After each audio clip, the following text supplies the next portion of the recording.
The Grizzlies re-signed no one, added Jeremy Grant, AJ Johnson, Chris Murray, Quinton Post, D'Angelo Russell, and Isaiah Stewart, and let go of Santi Aldama, Kentavious Caldwell-Pope, and John Morant. They were bound to get rid of Ja, but their return in just Jeremy Grant and Chris Murray was pretty bad. They also let go of KCP, which was okay because he was getting 21 mil a year, and Santi Aldama, who was a little of a stretch to let go because it wasn't that bad. However, their additions don't look the best. They picked up players who are getting paid a lot, like Jeremy Grant and Isaiah Stewart, so overall, these weren't the best decisions. I'd give it an around a D. And another blockbuster trade team, the Heat. They re-signed Simone Fontecchio and Andrew Wiggins on team-friendly deals, added Giannis Antetokounmpo, Tim Hardaway Jr., and Bobby Portis, and let go of Tyler Hero, Kasparis Yakuchonis, Jaime Jaquez Jr., Norman Powell, and Khalil Ware. Now, I'm not rating whether in the future this will be a good trade for Giannis or not. I'm talking about only the present. And right now, this is an S offseason for Miami. They got Giannis at the age of 31 before he leaves his prime, signed veteran players like Tim Hardaway, and sure, they let go of Tyler Hero and Norman Powell. But this trade for Giannis was expected for a while now, and these types of players were expected to leave. It's just a matter of time to see if it pays off. Funny, because after the Heat, we got the Bucks, the team that traded Giannis away. They re-signed Usman Jiang, Bogdan Markovic, Pete Nance, and Gary Trent Jr. They added Tyler Hero, Kasparis Yakuchonis, Jaime Jaquez Jr., Karis LeVert, and Khalil Ware, and let go of Giannis, Gary Harris, Bobby Portis, and Taurean Prince. Now, this isn't going to instantly be a bad offseason for the Bucks because they traded away Giannis. I actually liked the Giannis trade. I think it was fair for both teams, and their re-signings were okay. But re-signing only one player, Gary Trent Jr., for $16 million a year just isn't it, considering he was making the veteran minimum like last year or something. So because of that, they get a C. The Timberwolves re-signed Jalen Clark, Ayo Dosunmu, and Bones Highland, added LaMelo Ball, Josh Green, Muhammadu Gay, and Trey Lyles, and let go of Kyle Anderson, Mike Conley, Julius Randle, and Nas Reed. They gutted their depth by getting rid of all these players. However, their starting five is looking nasty. They just need to hope DiVincenzo has a speedy recovery and Dosunmu plays like how he was playing in the playoffs, and this team could realistically make a conference finals. For now though, I'll give it a B. The Pelicans, this team has absolutely no hope. They re-signed DeAndre Jordan and let go of Kevon Looney. I want to give them an F. They legit just did not sign anyone. But this team should have at least tried to do something. At the same time, the team sucks so bad. So, I'll just give it an F. Why not?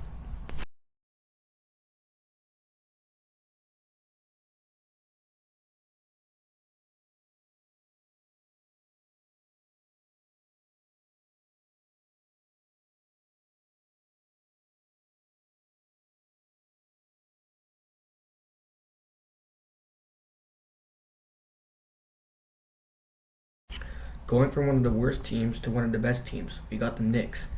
They re-signed their key bench players like Jose Alvarado, Jordan Clarkson, and Landry Shamet, along with the youngster of theirs named Mohamed Diarra.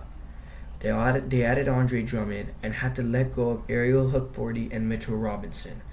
This was a tough blow to New York, losing Robinson. They could have kept him, but they didn't want to go into the second apron. Still, they're pretty much running it back, so I'll give it a C.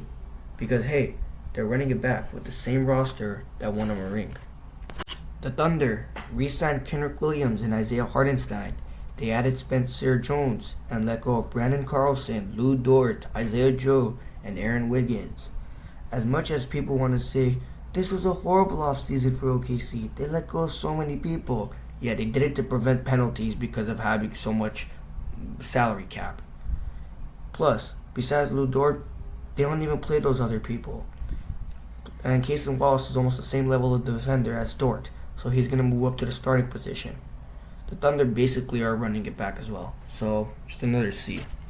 The Magic re-signed Javon Carter and Jonathan Isaac, added Nikola Vucevic, and let go of Moritz Wagner. Pretty blank off season for Orlando.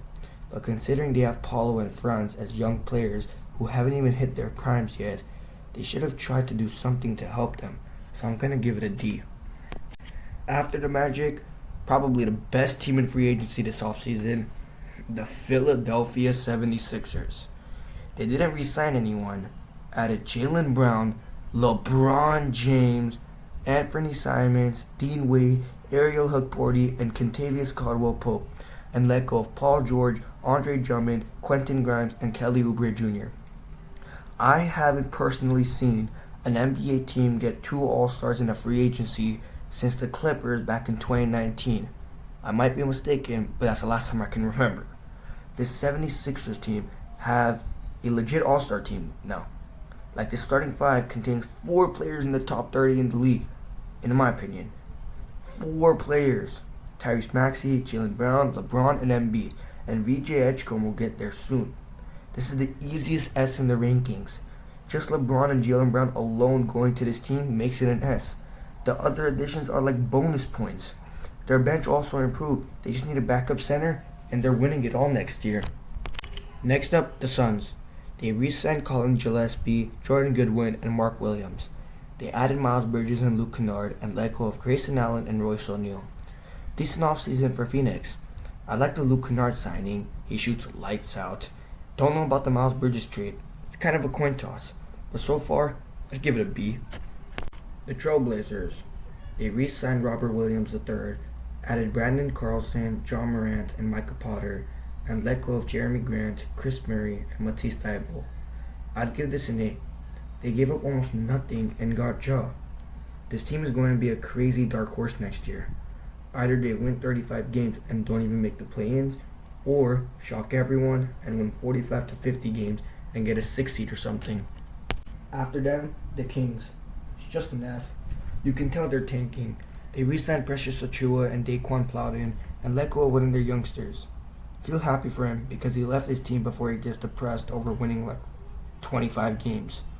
Hopefully this year they finally get a good pick because I'm tired of seeing this team be so trash, and I'm not even a Kings fan. The Spurs re-signed Harrison Barnes, Julian Champagnie, Jordan McLaughlin, and Wemby, along with adding Tobias Harris. This is an S, only because of Wemby's new contract.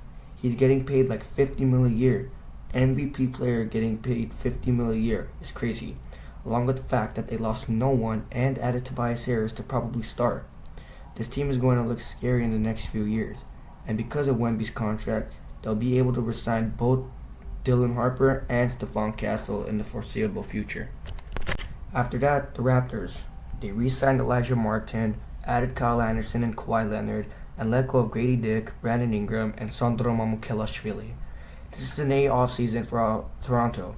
They're rerunning it with Kawhi, but the grade could go down as the Kawhi trade is currently on hold for an investigation on Kawhi that he was actually getting paid extra on the Clippers, re-signed Mo Bamba and Yusuf Nurkic, added Jackson Hayes and Josh Okogie, and let go of Walker Kessler.